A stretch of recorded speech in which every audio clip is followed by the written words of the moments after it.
We also have with us on stage Mr. Kartikeya Sharma, Member of Parliament, Rajya Sabha, and of course, Dr. Aishwarya Pandit, the editor and author of Indian Renaissance, the Modi Decade. I will now take a moment to please invite Dr. Aishwarya Pandit to the podium to give the opening remarks.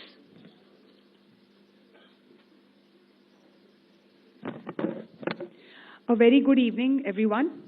I would like to first thank our Honorable Chief Guest for today's book launch, Honorable Home Minister of India and Union Minister of Cooperation, Shri Amit Shah Ji, for taking out time from his very busy schedule and gracing this occasion and attending the book launch. I would also like to thank the guest of honor, Honorable Union Minister of Housing and Urban Affairs and Union Minister of Power, Shri Manohar Lal Khattar Ji, for taking out time from his schedule and attending the book launch. I'd like to thank everyone who has joined us for this momentous occasion. Indian Renaissance, the Modi Decade, when I thought of writing this book and editing chapters of this book, I felt that India stands at a critical juncture in history, and we as fellow citizens stand testament to one of the profound transformations undergone by the country. It is called the Indian Renaissance, the Modi Decade, because no word or book can capture the scale of transformation that has happened under the leadership of Honorable Prime Minister Narendra Modi. It has been transformational in many respects, and many people are intrigued by the title of the book. To this, I reckon that it would be a truism to state that no other theme or title would have been able to capture the enormity of transformation, which was cultural, social, political, and to map out the changes ushered in by Prime Minister Narendra Modi. The Indian Renaissance captures various perspectives from across the globe. So we are looking at India from a global perspective, but also looking at the world from an Indian perspective. And these converging viewpoints on different aspects of the last 10 years. For a very diverse country like ours, this scale is being achieved in the last 10 years, which is too short a time for a very large country like ours. To quote Priya Sehgal, and I would like to quote, the 2014 elections was won by the idea of Modi and all that he represented. The 2019 elections was won on the reality of Modi and all that he delivered. And the 2024 elections was contested on the belief in Modi and all that people believe and the faith that he has that he can achieve. The Modi era is clearly here to stay, and Indian politics and Indian society will never be the same. I would like to thank the chief guest for taking out time and gracing this occasion, and it is a huge honor for us for having the Honorable Home Minister of India to launch the book. Thank you. Namaste.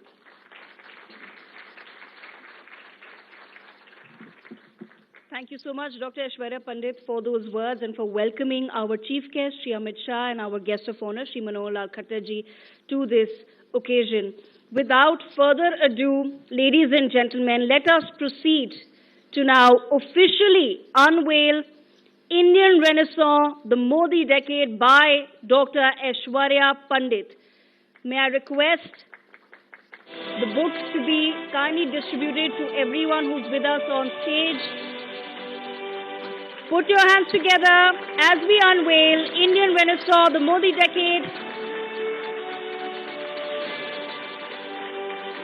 Indian Renaissance brings together senior journalists, political leaders, policy makers, and public intellectuals as they offer their varied and diverse perspectives on the key subject, the singular influence of India's Prime Minister, Shri Narendra Modi, and his transformation of the BJP, as well as his developmental initiatives that have changed the lives of Indians, even in the remotest of villages.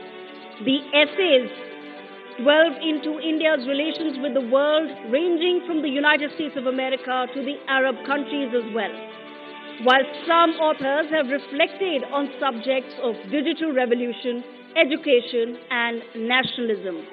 Ladies and gentlemen, Indian Renaissance, the Modi Decade is a collection of essays contributed by 27 authors brought together by Dr. Aishwarya Pandit. I will take another 10 seconds to please introduce our author. Dr. Aishwarya Pandit is the chairperson of the ITV Foundation and an associate professor at Jindal Global Law School. She has been a visiting fellow at the Center for the Study of Developing Societies and has previously taught as visiting faculty at IIM Indore. An author, her first book, Claiming Citizenship and Nation, Muslim Politics and State Building in North India, 1947 to 1986, was published in the year 2022. She is also a guest columnist for the Sunday Guardian. On behalf of the audience, our esteemed guests and viewers, we extend our heartiest congratulations to Dr. Aishwarya Pandit on this remarkable achievement and addition to the literary world. Let's have a huge round of applause once again. We are, of course, honored to have amongst us Shri Amit Shah, Honorable Union Minister. Sir, I request you to kindly share a few words about the book, Indian Renaissance, the Modi Decade, and its significance.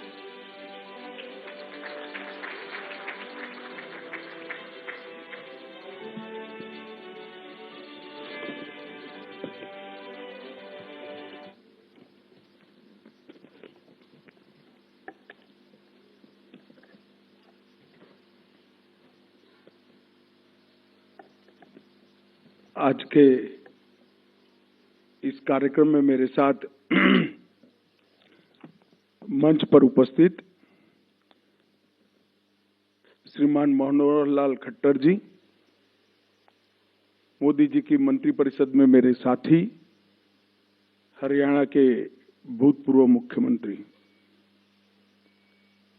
Rajya Sabha के सांसद श्रीमान कार्तिकेय शर्मा जी, श्रीमती प्रिया साइगल और आज के कार्यक्रम की एक प्रकार से उत्सव मूर्ति डॉक्टर ऐश्वर्या पंडित जी, जिन्होंने ये संकलन करने का काम किया है। मित्रों, सबसे पहले तो मैं आप सबसे क्षमा प्रार्थी हूं। आज मेरी पार्टी ने कुछ वक्ता एब्सेंट होने की कारण मुझ पर थोड़े कार्यक्रम और थोप दिए, तो मैं थोड़ा आप सभी के बीच में देरी से आया हूं। कारण जो भी हो, मैं देरी से आया हूं, इसलिए आप सबसे क्षमा की अपेक्षा भी रखता हूं और क्षमा की प्रार्थना भी करता हूं। आज यहां पर हमने एक पुस्तक का विमोचन किया है। नरेंद्र मोदी जी के प्रधानमंत्री काल के ये 10 साल सच अर्थ में एक युग के अंत करने वाले हैं और एक नए युग की शुरुआत करने वाले हैं। और जब भी भारत का इतिहास लिखा जाएगा, ये मोदी के 10 साल के शासन को मोदी जी के कटु से कटु आलोचक ने भी स्वर्णिम अक्षरों से ही लिखना पड़ेगा, ऐसा मेरी दृढ़ मान्यता है। जब 2014 में अस्थिरता से युग से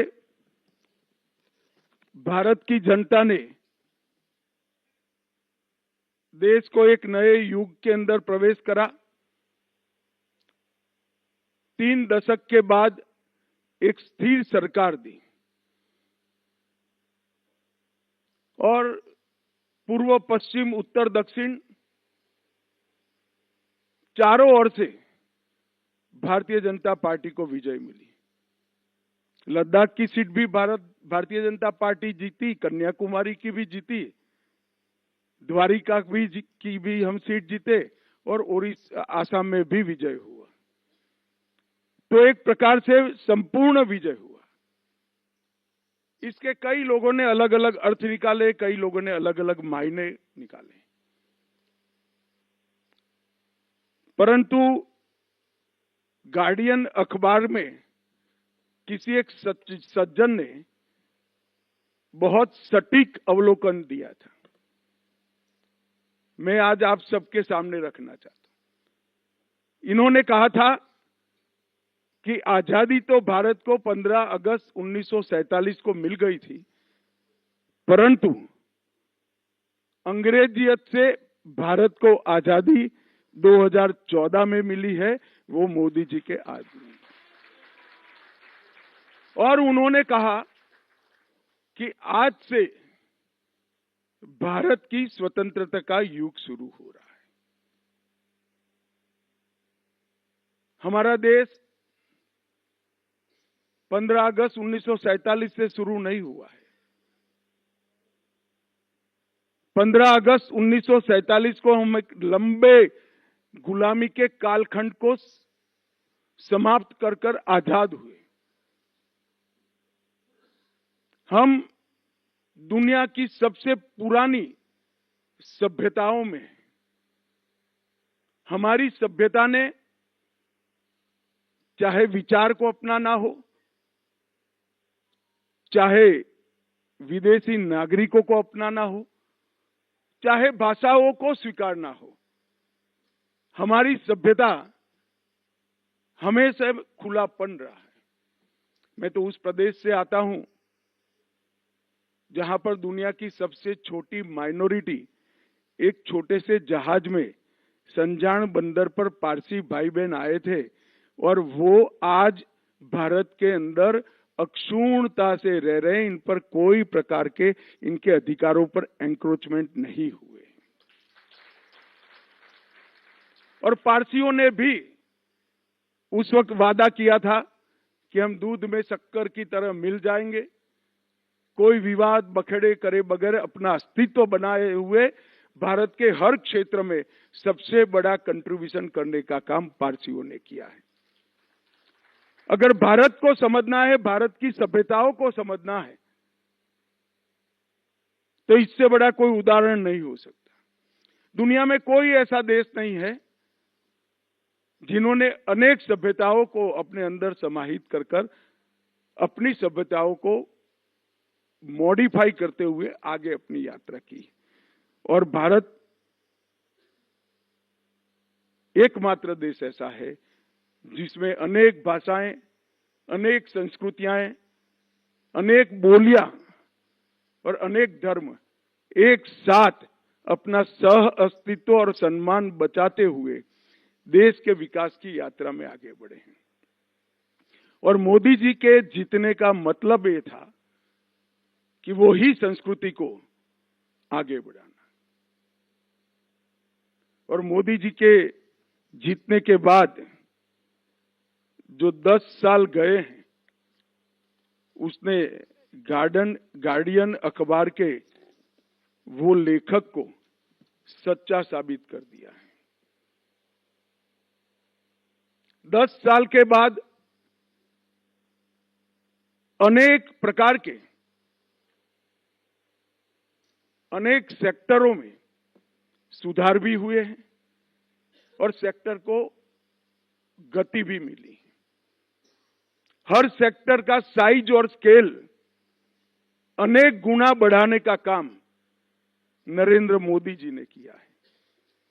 कभी कोई विचार नहीं कर सकता था कि दुनिया की सबसे बड़ी महामारी कोरोना आए और कोई तैयारी के बगैर कोरोना का प्रबंधन दुनिया में सबसे अच्छा भारत करे, इसका कोई सोच नहीं सकता था।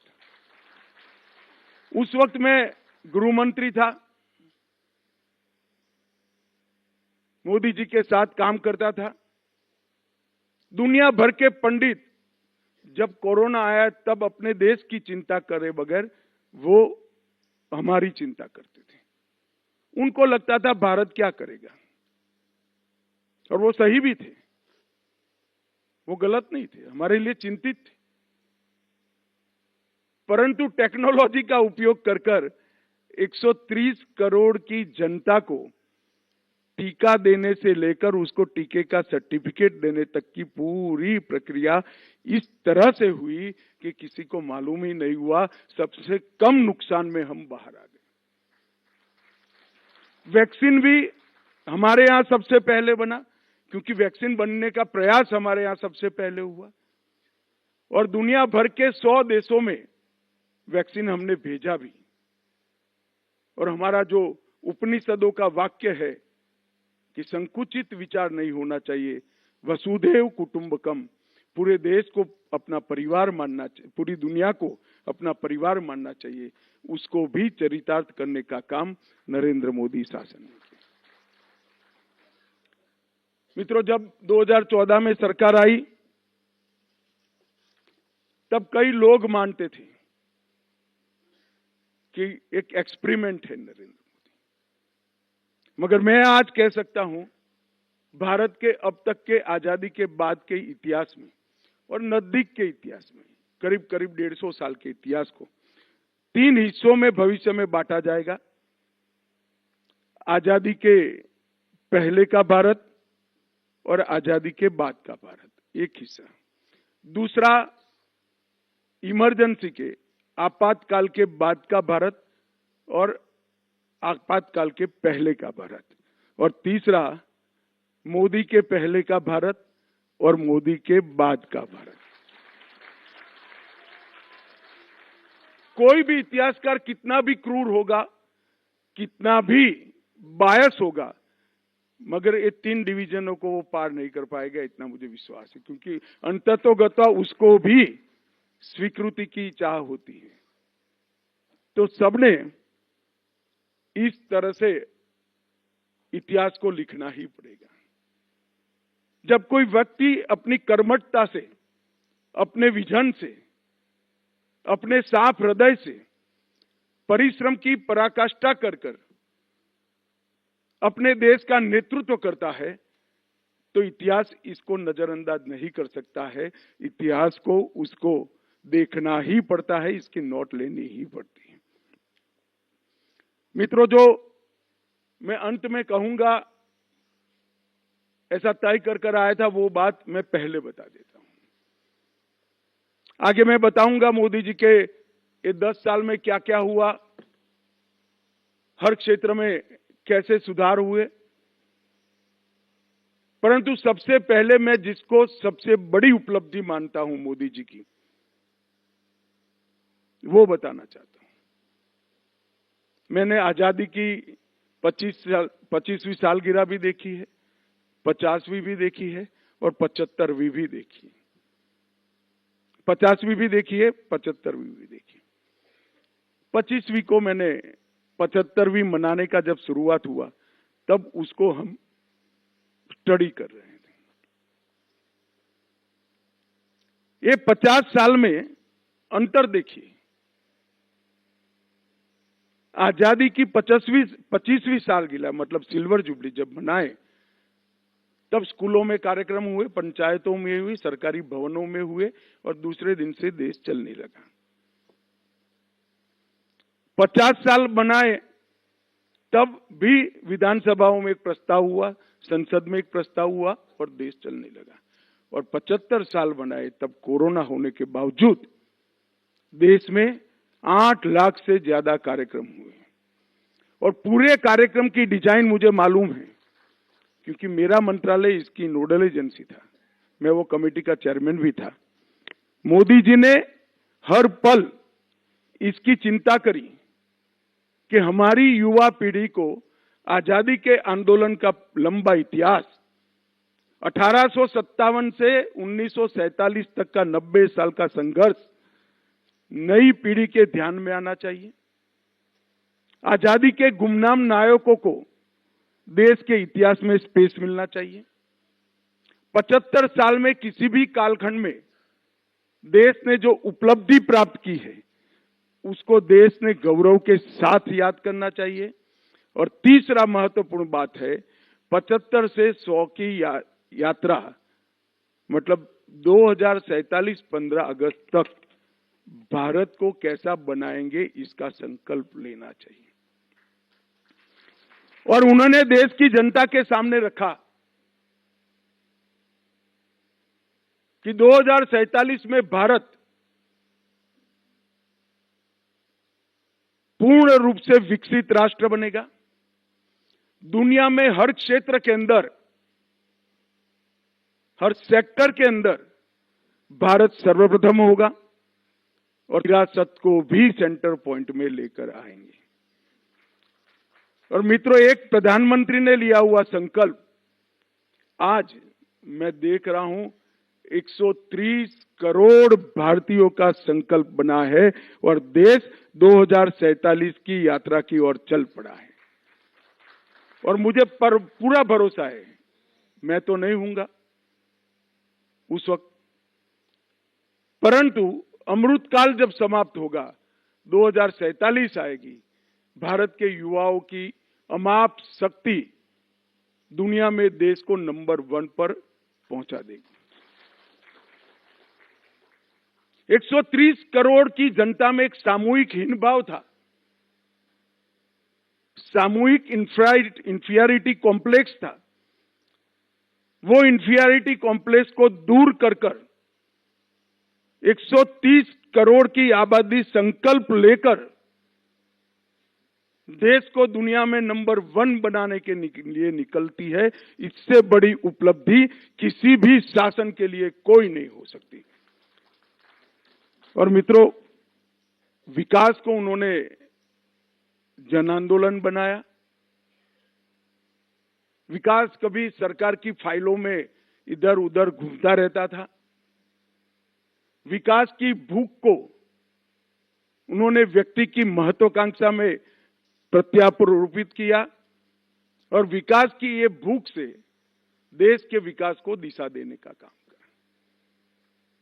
अगर 130 करोड़ लोग एक कदम चलते हैं तो देखने में तो ऐसा लगता है कि एक कदम चले हैं, मगर 130 करोड़ लोग एक दिशा में एक साथ एक कदम चलते हैं तो देश 130 करोड़ कदम आगे बढ़ता है। इसको नरेंद्र मोदी ने पहचाना।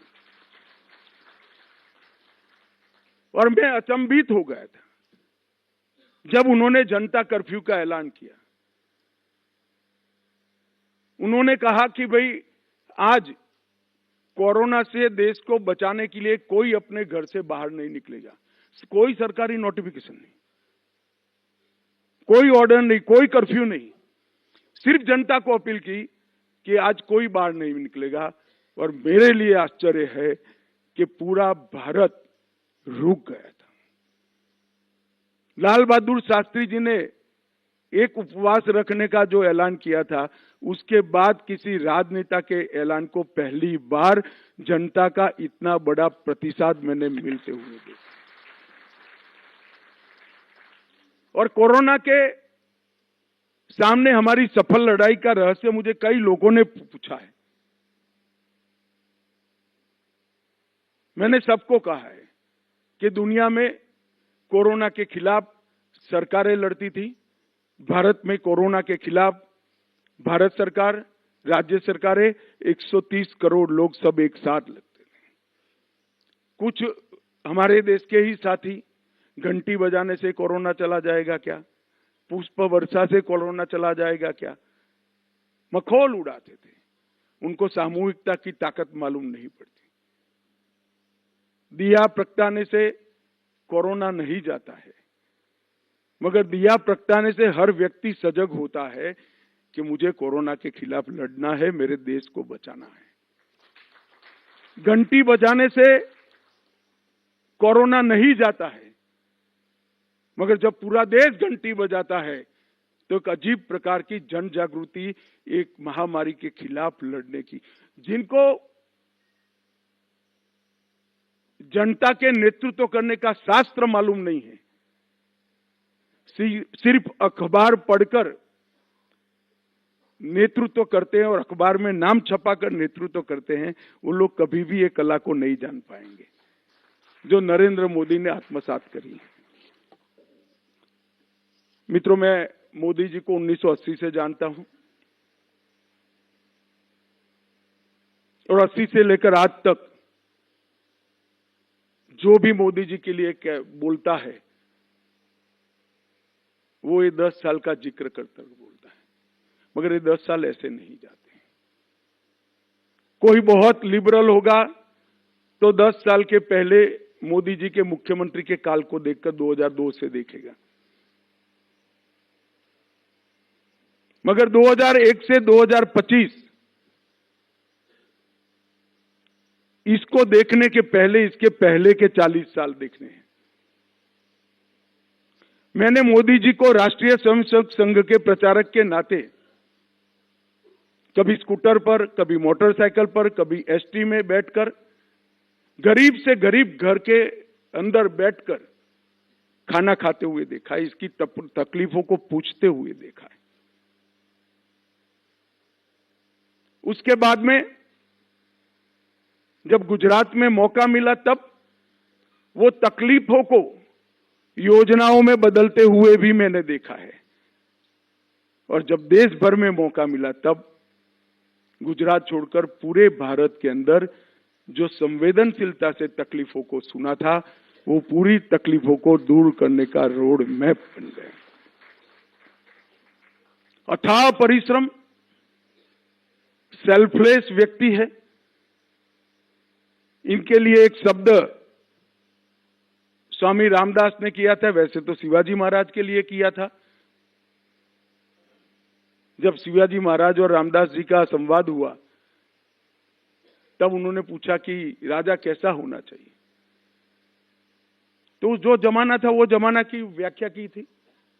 मोदी जी ने तो राजा की व्याख्या सेवक के नाम से करी। उस जमाने की व्याख्या थी कि राजा स्वामी होता है, मगर उपभोग शून्य स्वामी बनना चाहिए। प्रजा के पैसे का अपने लिए जरा भी उपयोग न करने वाला स्वामी, प्रजा के लिए जीने वाला स्वामी और प्रजा के लिए ही काम करने वाला उपभोग शून्य स्वामी, एक कल्पना स्वामी रामदास ने दी थी। और मैंने यहां पर अनेक नए इनिशिएटिव लेते वक्त हर इनिशिएटिव के सेंटर में या तो देश था या देश का नागरिक था। न वोट बैंक थी, न कुछ था। हर निर्णय के वक्त कड़े से कड़े सुधारों को चुनाव जीतने की संभावनाओं का छेद उड़ाते हुए उन्होंने कड़े सुधारों को किया। जनता ने भी स्वीकारा और बार बार चुना भी। 40 साल के बाद कोई आदमी तीसरी बार, एक नेता इस देश का प्रधानमंत्री लगातार तीसरी बार बना।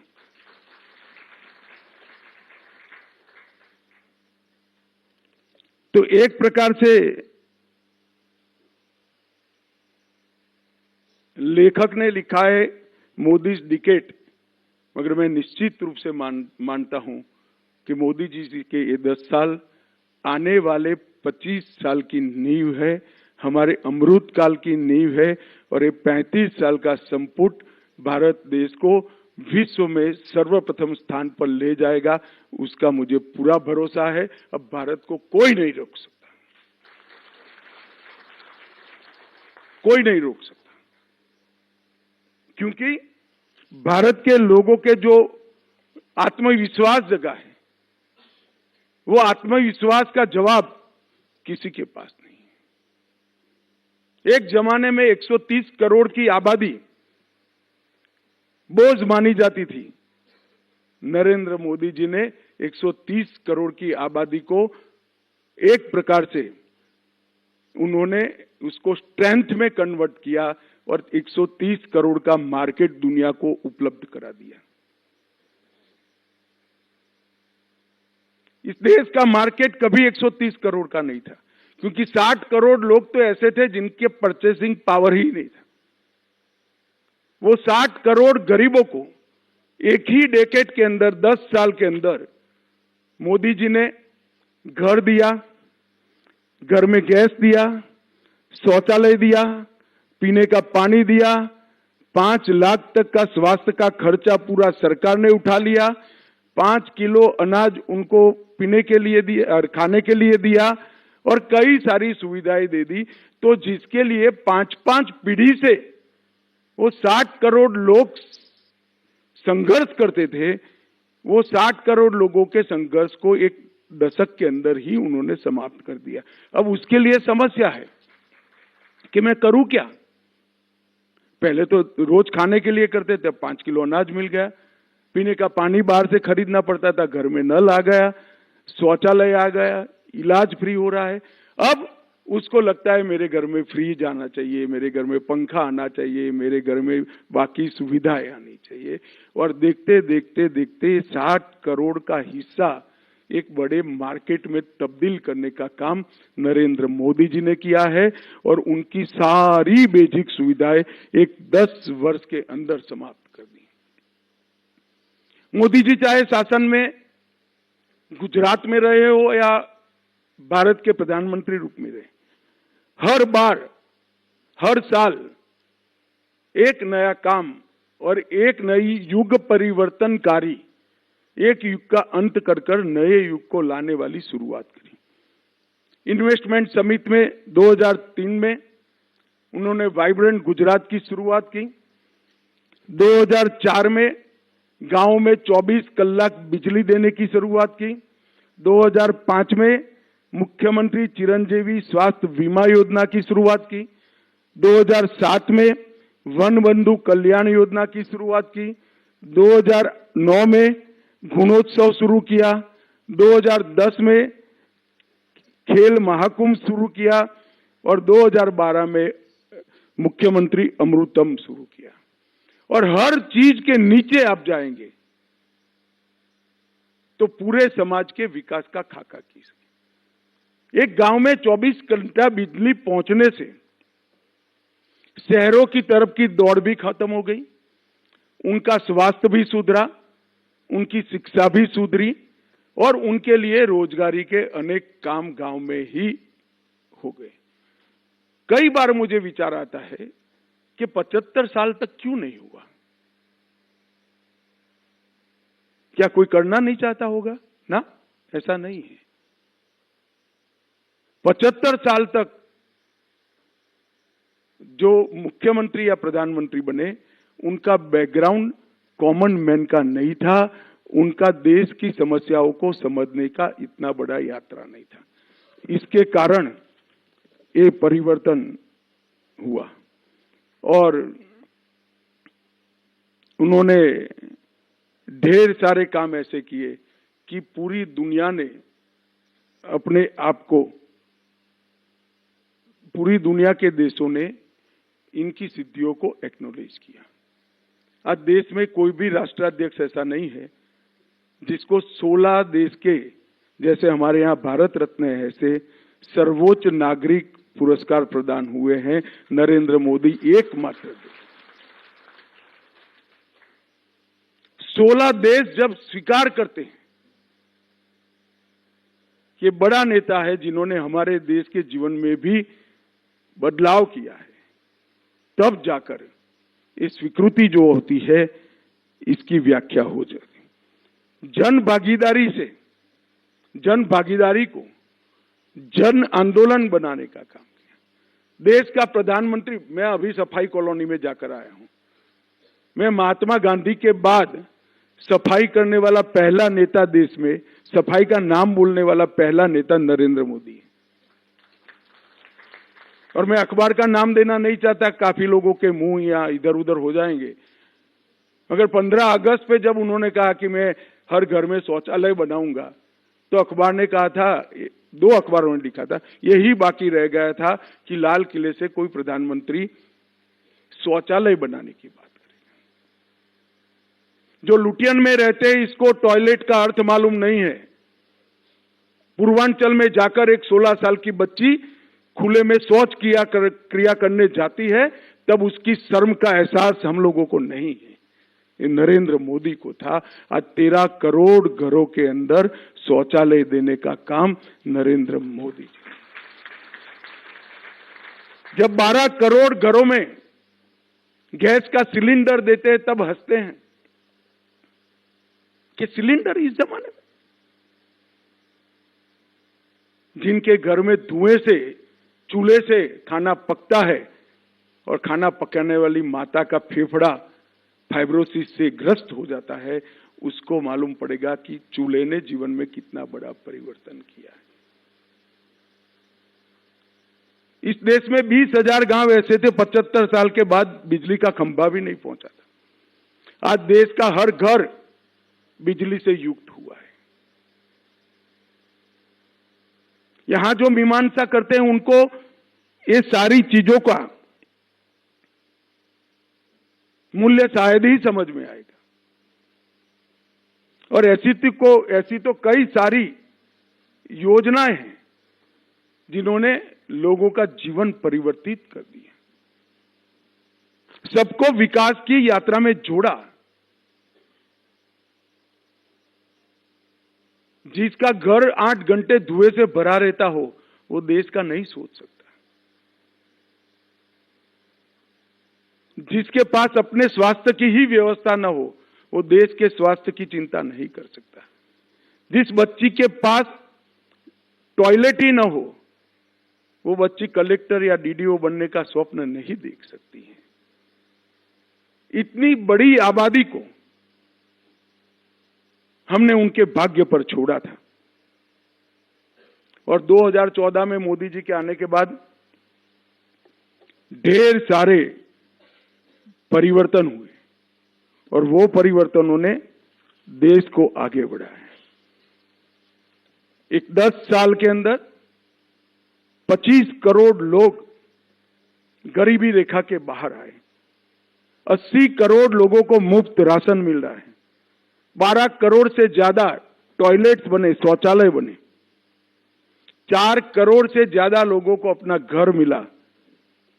15 करोड़ से लोगों के घर में पहली बार नल से जल पहुंचा, फ्लोराइड विहीन पीने का पानी मिला। 54 करोड़ लोगों को, परिवारों को बैंक का अकाउंट मिला। और कोरोना जैसी आफत से भी हम मुक्त हो गए। इसके साथ साथ एक दूसरा पक्ष भी है। आज विश्व के 46% real time digital transaction Bharat में होते हैं। विश्व के 46 टाइम।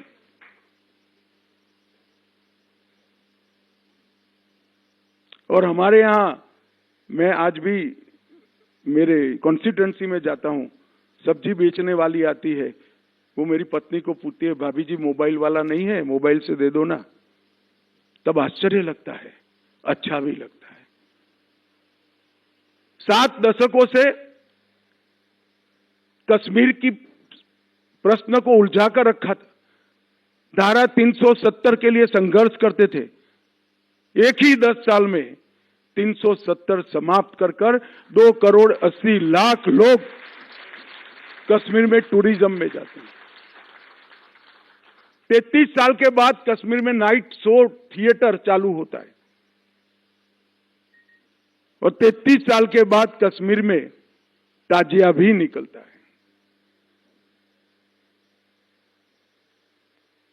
चंद्रयान और स्पार्डेक्स ऐसे मिशन हम कल्पना नहीं कर सकते थे। ये यही 10 साल में हुआ। और जब चंद्रमा के साउथ पोल का नाम शिव शक्ति पॉइंट रखा जाता है तो शिव शक्ति पर देश दुनिया भर से 1 करोड़ से ज्यादा सर्च होते हैं। तब मालूम पड़ता है कि भारत की ताकत कितनी बड़ी है। ये शिव शक्ति क्या है, दुनिया में लोग ढूंढने लगे जब हमने इसका नाम शिव शक्ति पॉइंट। अटल जी देश की अर्थव्यवस्था को 11वें नंबर पर रखकर गए थे। फिर एक अर्थशास्त्री प्रधानमंत्री जी आए, इन्होंने एक बड़ा अच्छा काम किया। 11वें नंबर से 12वें नंबर पर नहीं ले गए, 11वें नंबर पर संभाल कर रखा। 10 साल उनको भी मिले, 11 से 10 नंबर भी नहीं हुआ। और मोदी जी का बड़ा मजाक बनाया जाता था, देश की इकोनॉमी का क्या होगा। मोदी जी ने 10 साल में 11वें नंबर से 5वें नंबर पर ला दिया। और इतने बड़े सांभ्रांत वर्ग अभी ताली बजाकर आनंद व्यक्त करता है। आपकी अपेक्षा है, भूख बहुत कम है, लिख कर रखिएगा। 2027 में हम दुनिया की तीसरे नंबर की अर्थव्यवस्था बनेंगे। ये परिवर्तन भी हमने करा है। 10 साल में से 8 साल दुनिया की सबसे तेजी से बढ़ने वाली अर्थव्यवस्था हम बने। रिकॉर्ड एफडीआई यही 10 साल में आया। और G20 में जब दुनिया भर के राष्ट्राध्यक्ष, आज उनका पुण्यतिथि भी है, महात्मा गांधी की समाधि पर नतमस्तक होकर फूल चढ़ाते हैं, पूरे देश को मन में बड़ा गौरव होता है कि पूरी दुनिया महात्मा गांधी का सम्मान कर रही है। मित्रों, ये भी ये 10 साल के अंदर ही हुआ। ये 10 साल के पहले इस देश को पॉलिसी पैरालिसिस के नाम से जाना जाता था, अब पॉलिटिक्स ऑफ परफॉर्मेंस के नाम से जाना जाता है। ये 10 साल के अंदर जातिवाद, परिवारवाद और तुष्टीकरण, ये 3 नासूर हमारे लोकतंत्र को समाप्त कर दिए थे। जातिवाद, परिवारवाद और तुष्टीकरण। मोदी जी ने 10 साल में पॉलिटिक्स ऑफ परफॉर्मेंस को एस्टैब्लिश करने की इतनी नीतियां बनाई कि आज पूरी दुनिया भारत के अंदर उत्पादन करने के लिए लालायित हो गई है। नीतियों में स्पष्टता है, नीतियां सातत्यपूर्ण है और नीतियां लंबे कालखंड की भी है। पॉलिसी पैरालिसिस हुआ ऐसा कहने वाले देश के अंदर आज ये परिवर्तन आया है और फ्रेजाइल 5 से टॉप 5 पर पहुंचाने का काम भी इस 10 साल के अंदर ही है। डबल डिजिट इन्फ्लेशन का देश माना जाता था, आज G20 में सबसे बड़ा जीडीपी वाला देश भारत है। ये परिवर्तन यही 10 साल में हुआ और सबसे बड़ी बात हुई कि भारत के गौरव का पुनर्जागरण किया। हमारे एक बहुत बड़े नेता थे। मैं जब 2010 में यहां पर आया तब मेरे कमरे में, गुजरात भवन में रहता था, मेरे कमरे पर आए थे। आज वो नहीं रहे, मेरे अच्छे मित्र भी थे, मेरे मार्गदर्शक भी थे। तब मेरी हिंदी बरोबर नहीं थी, तो एक हिंदी अखबार के पहले पेज का गुजराती में अनुवाद हर रोज एक बार करता था, मेरी हिंदी ठीक करने के लिए। अचानक वो आए तो मैं तो वो काम कर रहा था। तो उन्होंने कहा कि अमित, इतनी मेहनत कर रहे हो, अंग्रेजी क्यों नहीं सीखते हो? मैं को क्यों सीखूं मैं अंग्रेजी? मैं हिंदी सीखूंगा, अंग्रेजी में पढ़ लेता हूं, जानता हूं, सुन लेता हूं। जिसको मुझे सुनना है वो हिंदी सीखेगा। और आज देश की भाषाओं को प्रस्तावित करने का काम इस देश के नेता नरेंद्र मोदी जी ने किया। विश्व के बड़े से बड़े मंच पर जाकर जब मोदी जी हिंदी में भाषण देते हैं, 130 करोड़ भारतीयों की छाती गज गज फूल जाती है। भारत कभी कोई भाषा का विरोध नहीं करता, मगर भाषा बुद्धिमत्ता का परिचायक नहीं है। भाषा ये अभिव्यक्ति है। भाषा और आईक्यू का कोई लेन देन नहीं है। आपके विचार की अभिव्यक्ति भाषा है और भाषा के कारण इंफीरियरिटी कॉम्प्लेक्स में आया ऐसे पंगु समाज कभी दुनिया में बड़े नहीं हो सकते हैं। और इस विश्वास को नरेंद्र मोदी जी ने जमीन पर उतारा। 550 साल से राम मंदिर का नाम लेते हुए सब डरते थे, हम तो सालों से लेते थे, मगर पूर्ण संवैधानिक तरीके से राम मंदिर समस्या का समाधान भी ढूंढा, राम मंदिर भी बनाया और देश में एक भी दंगा भी नहीं हुआ। ये भी नरेंद्र मोदी के शासन। काशी तमिल संगमम, इसके माध्यम से कुछ नेता आज कह रहे हैं कि दक्षिण को अन्याय हो रहा है, दक्षिण को अलग कर दो। कुछ पार्टियों के नेता कहते हैं दक्षिण को अलग देश बना दो। भाई काफी काट दिया, आपका समय था तब 1/3 हिंदुस्तान काट दिया आपने, अब कब तक काटोगे? देश को एक करने का काम नरेंद्र मोदी जी ने किया। और दुनिया भर में गुलामी के कालखंड में चोरी कर कर विदेश गई हुई हमारी सांस्कृतिक धरोहर 350 से ज्यादा मूर्तियों को भारत में वापस लाने का काम भी नरेंद्र मोदी।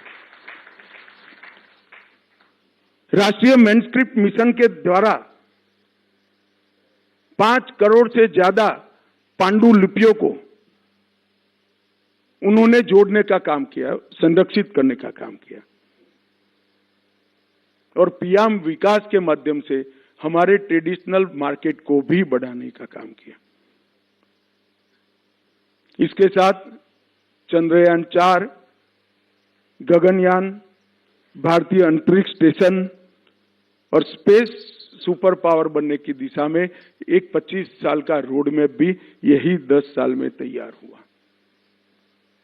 डिजिटल इंडिया और जैम के माध्यम से सबसे ज्यादा डिजिटल ट्रांजैक्शन करने वाले हम देश बने और मोदी जी ने जो नारा दिया था, विरासत भी विकास भी, हमारी संस्कृति पर हम गौरव करेंगे, मन को खुला रखेंगे, दुनिया भर की अच्छी चीजों को स्वीकार करेंगे और देश को नंबर 1 बनाएंगे।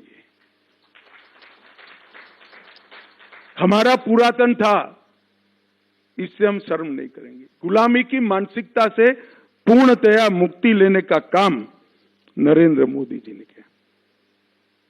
इसी 10 साल में खादी के सेल में 400% की वृद्धि हुई है। टॉय के एक्सपोर्ट्स में 500% की वृद्धि हुई, आयात में 1000% की कटौती हुई है।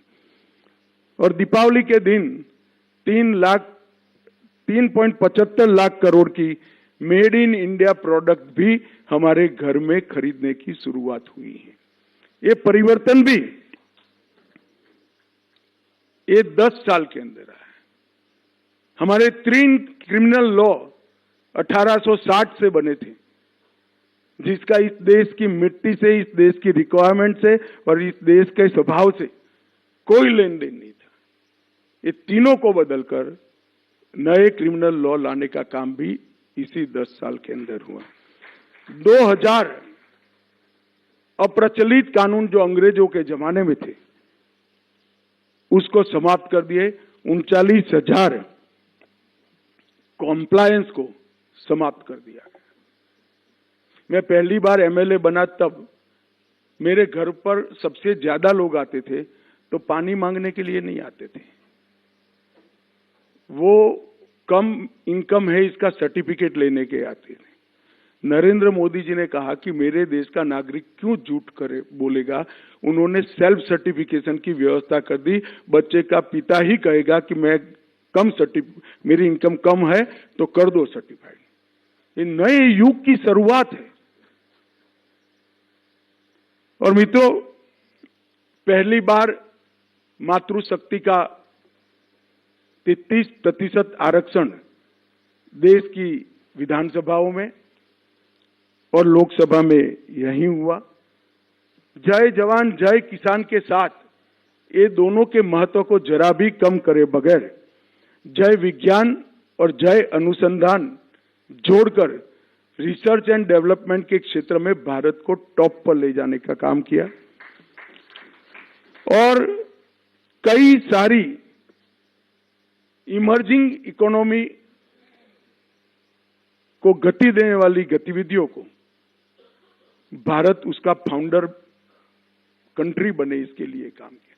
चाहे ग्रीन एनर्जी हो, ग्रीन हाइड्रोजन हो, इलेक्ट्रिक व्हीकल हो, अंतरिक्ष हो, डिफेंस का उत्पादन हो, ये सारी चीजें, सेमीकंडक्टर हो, आने वाले 25 साल तक भारत को आर्थिक रूप से गतिविधि देने का काम किया और कई सारे बदलाव हुए। आज भारत विश्व में 60%, 60% और हर 2 में से 1 वैक्सीन अगर कोई सप्लाई करता है तो हमारा भारत करता है। ये छोटी उपलब्धि नहीं है 10 साल में। मैन्युफैक्चरिंग में भारत का आज विश्व में दूसरा नंबर हुआ है और ढेर सारे नए defence production, infrastructure, ease of doing business और कई प्रकार के प्रशासनिक सुधार उसमें किए। इसका परिणाम है कि 9 चीजें ऐसी है जिसमें भारत विश्व में 1 नंबर है, 11 चीजें ऐसी है जिसमें भारत विश्व में दूसरे नंबर है, और 9 चीजें ऐसी है जिसमें भारत विश्व में तीसरे नंबर पर आया है। पहला, दूसरा, तीसरा मिलकर 2014 में 5 चीजें भी नहीं थी। ये जो मैंने कहा ना, साइज और स्केल दोनों का परिवर्तन करने का काम नरेंद्र मोदी जी ने किया है। और सबसे बड़ी बात, 12 लाख करोड़ के घपले, घोटाले, भ्रष्टाचार वाली सरकार की लेगेसी से बाहर आकर एक भी आरोप बगैर 11 साल तक नरेंद्र मोदी ने सरकार चलाई है। विपक्ष भी एक भी आरोप नहीं लगा, और भारत के गौरव को, भारत के युवाओं को आत्मविश्वास जगाने का काम किया है।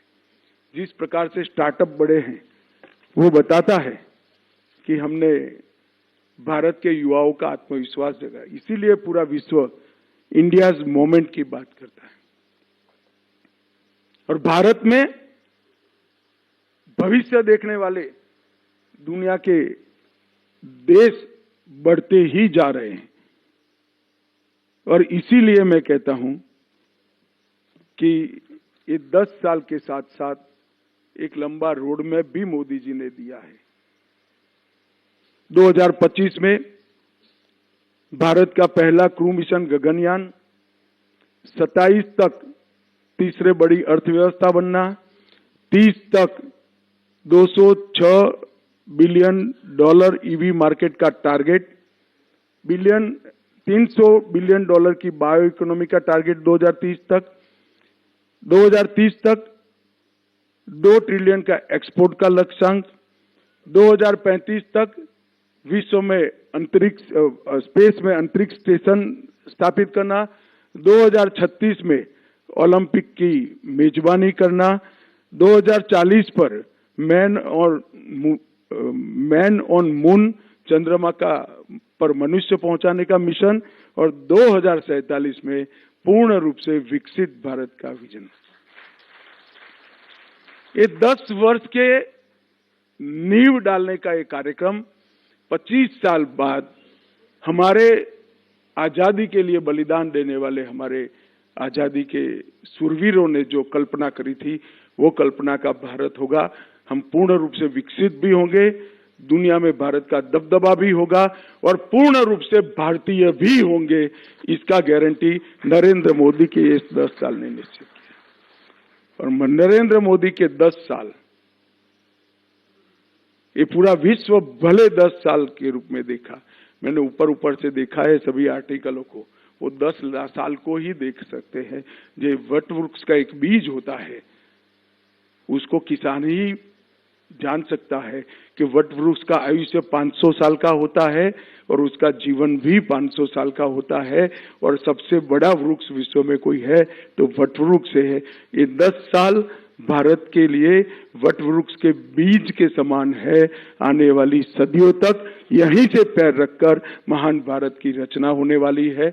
और विवेकानंद और श्री अरविंद ने जो कल्पना देखी थी कि भारत माता पोताने अपने संपूर्ण तेज के साथ दुनिया के सामने गौरव के साथ खड़ी होगी, वो दिन जरूर आएगा। शायद हम हो न हो, मगर ये प्रक्रिया का हम हिस्सा है। इसका कम से कम मुझे तो बहुत गौरव है, और ये मोदी जी के 10 साल ने किया है। आप सभी का धन्यवाद, वंदे मातरम।